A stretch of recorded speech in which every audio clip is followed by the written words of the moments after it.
Berikutnya yang keempat yang diajarkan oleh Allah dan Nabi cara melawan syaitan adalah dengan membaca ayat kursi.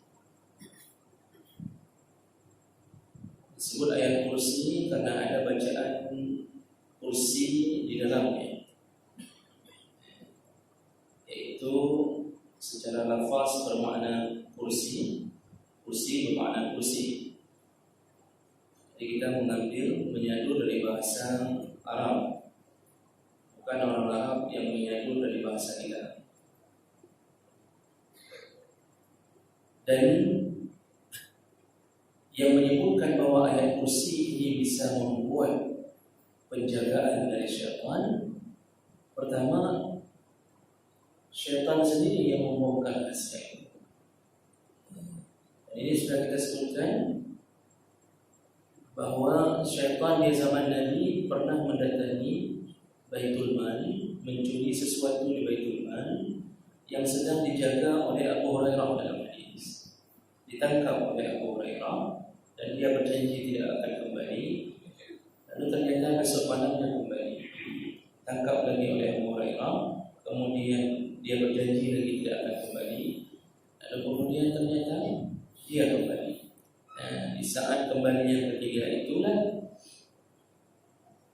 saat Abu Hurairah ingin membawanya ke Rasulullah, barulah syaitan mengatakan, jangan bawa aku ke hadapan Rasul, aku beritahukan sesuatu kepadamu, rahasia kami.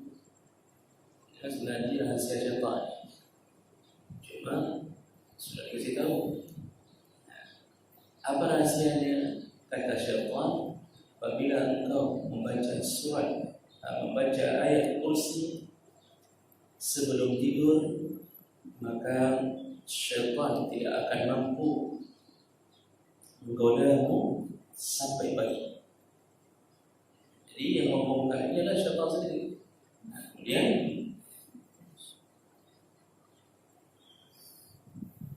barulah Rasulullah SAW di ujung hadis menyebutkan, wahai Abu Hurairah, kali ini dia benar, walaupun sebenarnya dia bohong.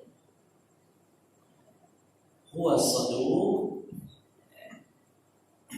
dia kali ini benar, kata Rasulullah. Padahal sebenarnya dia bohong. Jadi orang yang suka bohong itu susah untuk diterima kebenarannya, sehingga betul nyanti lagi semua. Orang yang sudah sering bohong, kalau bicara benar, orang susah percaya juga. Tapi kali ini karena Rasulullah yang mengatakannya, kata Rasulullah dicik bukan semua. Man kalinya orang tak betul juga ini. Jadi oleh karena itu, ada orang yang terlalu cepat mempercayai syaitan. Syaitan itu tidak bisa dipercaya. Makanya orang yang tidak bisa dipercaya syaitan. Teman-teman mengapa? Ada ahli ruqyah, kadang-kadang begitu orang kesurupan yang diobatinya disuruh masuk Islam, jadi dimasukkan Islam. Orang ini langsung, yang sedang kesurupan ini langsung mengucapkan asyhadu an la ilaha illallah. Para ahli ruqyah mengira alhamdulillah sudah satu syaitan lagi masuk Islam. Ditikam semua umatnya. Jadi makanya kadang-kadang setelah dia bersyahadat, dia ketawa lagi. Jadi ini sifat syaitan, tetapi kali ini kata Rasulullah syaitan benar. Apa yang benar? Bahwa ayat kursi menakutkan syaitan. Ayat kursi membuat syaitan tidak mampu menembus untuk menggoda orang-orang yang membacanya sebelum tidur. Dalam Sahih Bukhari, Rasulullah SAW menyebutkan, man qara'a ayat al-kursi, barang siapa yang membaca ayat kursi, yaitu surah Al-Baqarah ayat 255. Iza awa ila firashihi, yang membaca ayat kursi di saat seseorang menuju ke pembaringannya, artinya mau tidur, la yazala alaihi minallahi hafidh, maka Allah akan senantiasa mengutus penjaga untuknya. Wala yuqarrabannahu asy-syaitan hatta yusbih. Syaitan tidak akan pernah bisa mendekat ke orang yang tidur ini sampai subuh. Jadi Allah memberikan perlindungan dengan cara apa? Mengirimkan malaikat. Ada ahli tafsir yang menyebutkan waktu membicarakan keutamaan ayat-ayat ini, syaitan itu bukan takut dengan bacaan ayatnya, bukan bacaan hurufnya. Yang dia takuti pemilik huruf, yaitu pemilik kalam, Allah Subhanahu wa taala. Dan Allah Subhanahu wa taala dalam beberapa tafsir sebutkan, kalau orang baca ayat kursi itu dikirimkan malaikat untuk melindungi orang ini. Jadi syaitan begitu melihat kedatangan malaikat, maka dia tidak akan berani untuk mengganggu orang yang sedang dijagai, karena dia sedang berada di dalam perlindungan Allah Subhanahu wa taala. Makanya kalau berlindung itu, yang paling aman itu berlindung dari Allah. Kita berlindung dari manusia kalau kita sedang ada sesuatu yang sifatnya mengganggu hati, pikiran, dan jasad. Bahkan kalau berlindung pada manusia, lebih baik manusia ini jaga-jaga. Kita pakai backing, yaitu seorang jenderal. Dia tidur. Waktu dia tidur, siapakah yang menjaga kita? Tidak ada. Oh, dikirimkan anak buahnya. Begitu anak buahnya datang ke rumah kita di tengah malam, kadang-kadang tertidur juga di depan rumah kita. Jadi tidak ada yang mampu. Tidak ada yang mampu. Tapi kalau Allah yang menjaganya, maka tidak ada satu makhluk pun yang bisa luput dari penjagaan Allah kalau Allah menginginkan untuk menjaganya. Nah, jadi oleh karena itu, Bapak dan Ibu mengatakan Allah Subhanahu wa taala ini salah satu yang membuat syaitan tidak mampu mengalahkan kita. Cuma tadi Rasulullah mengatakannya hatta yusbih, sampai subuh. Artinya ada satu godaan yang datang di waktu subuh. Apa dia? Syaitan akan kembali datang untuk membuat orang ini tidak sanggup melakukan amalan di subuh hari. Maka hadis riwayat Muslim menyebutkan syaitan akan mengikat kita salah satu uqad, di 3 ikatan. Jadi waktu seseorang tidur itu, apalagi tidak ada bacaan, tidak ada apa-apa, itu diikat 3 ikatan. Ikatan pertama baru bisa terbuka di saat seseorang mengucapkan zikir di waktu bangunnya. Pas bangun, sunnahnya kalau Nabi itu dalam hadis menyebutkan sunnahnya dikucek, ditampuk, gerabuk muka, itu sunnah awal waktu bangun. Tapi kalau ada ngencas jangan dirabuk dengan ngencas, karena nanti ngencasnya ke muka semuanya. Kemudian membaca zikir. Nah, zikir ini pembuka pertama, sederhana tetapi jarang diamalkan. Apa dia? Alhamdulillahilladzi ahyana ba'dama amatana wa ilaihi nusyur. Ini dari hadis yang sahih. Kalau bangun tidur, pembuka ikatan pertama yang menyebabkan kita mampu untuk melakukan gerakan berikutnya adalah zikir. Dan zikir ini jarang orang membacanya. Mungkin karena tidak terbiasa, jadi mulut tidak otomatis. Kemudian yang kedua, kata Rasulullah, di saat dia bangkit, dia berwudu, baru lepas ikatan kedua. Jadi kalau cuma baca zikir saja kemudian duduk lama sekali di atas kasur, itu belum selesai urusannya, Bapak Ibu. Ada orang yang kadang-kadang sini baju-baju langsung jatuh lagi ke kasur. Walaupun sudah berzikir, karena ada 2 ikatan lagi. Segera berwudu membuka ikatan kedua, kata Rasulullah.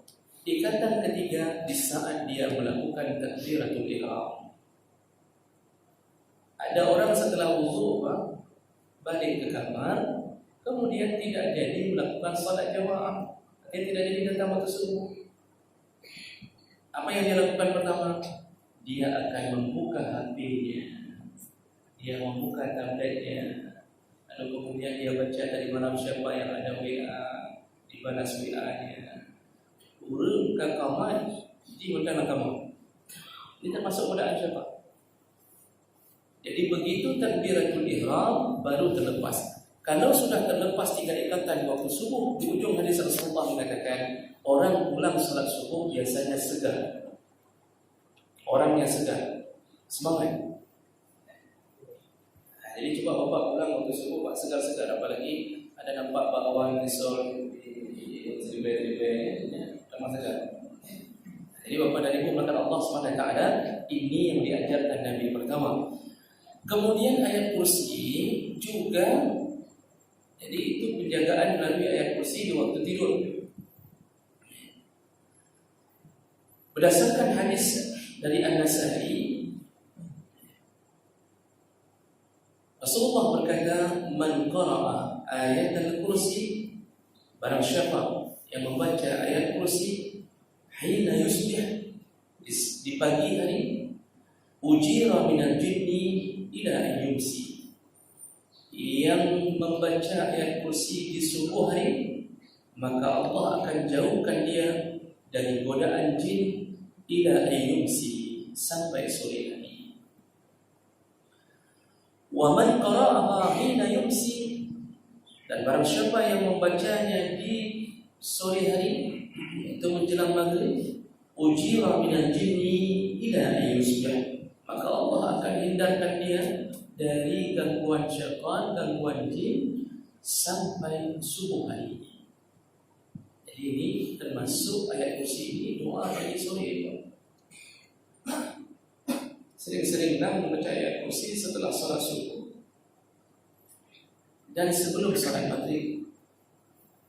Jadi dahulu kalau tidak kita baca seluruh rangkaian zikir pagi sore, sambil duduk-duduk bacalah ayat kursi, karena hadis ini menunjukkan adanya penjagaan Allah bagi siapa yang membaca ayat kursi. Bisa bayangkan Bapak Ibu, orang yang hidupnya dengan mengingat-ingat Allah, dengan melakukan apa yang disuruh oleh Nabi, maka hidupnya dalam keadaan lindungan Allah sendiri. Sayang orang hari ini kenapa terlalu banyak lalai? Karena tidak banyak meminta perlindungan dari Allah. Maka menurut Nabi itu adalah Allah. Waktu banyak salat duha tidak pernah. Bisa bayangkan waktu banyak salat duha cuma butuh 2 rakaat, habis waktu 5 menit atau paling lama 10 menit, tetapi dia tidak mampu melakukannya. Kenapa? Karena Allah SWT tidak melibatkan dirinya kepada urusan hamba, dan dalam keadaan hamba tidak meminta perlindungan dari Allah. Inilah yang membuat hamba lalai. Jadi bukan Allah tidak peduli dengan hamba, Allah juga lihat sejauh mana hamba memohon perlindungan dari Allah SWT. Itu yang kedua. Jadi bacalah ayat kursi untuk melindungi dari syaitan di pagi hari dan di sore hari. Satu lagi yang disebutkan dalam hadis, Rasulullah berkata, "Man qara'a ayatul kursi dubura kulli salawatil maktubah." Barang siapa yang membaca ayat kursi setiap selesai salat fardu. Maksudnya masukkan ayat kursi dalam zikir. Zikir setelah salat fardu, masukkan ayat kursi. Yang membacanya istiqamah 5 waktu. Istiqamah 5 waktu. Apapun keadaannya dia berusaha untuk membacanya. Apa kata Rasulullah SAW? Lam tamna bainahu wa bainal jannah illa al-maut. Tidak ada yang bisa mencegahnya masuk surga setelah kematiannya. Syaratnya istiqamah. Setiap kali habis salat 5 waktu, salah satu zikir yang jangan ditinggalkan adalah ayat kursi. Dan ini sudah jarang terdengar. Ayat kursi termasuk zikir yang diutamakan setelah salat fardu. Yang membacanya 5 waktu, maka Allah Subhanahu wa taala menjamin tidak ada yang bisa mencegahnya masuk surga setelah kematiannya. Cuma menurut ini hadis ini baru bisa dilaksanakan apabila yang membaca ini melakukan membuka kunci pertama di dalam Islam, yaitu rukun Islam. Wajib dulu lakukan rukun Islam. Kemudian jangan terhalang oleh maksiat. Arti maksiat dosa besar. Dia baca ayat kursi tiba habis sembahyang. Dia baca ayat kursi keluar dari masjid melakukan maksiat. Jadi ini yang menjegal kita untuk masuk surga. Oleh karena itu apa dari pembacaan Allah Subhanahu wa taala, sering-seringlah membaca ayat kursi untuk menjaga diri.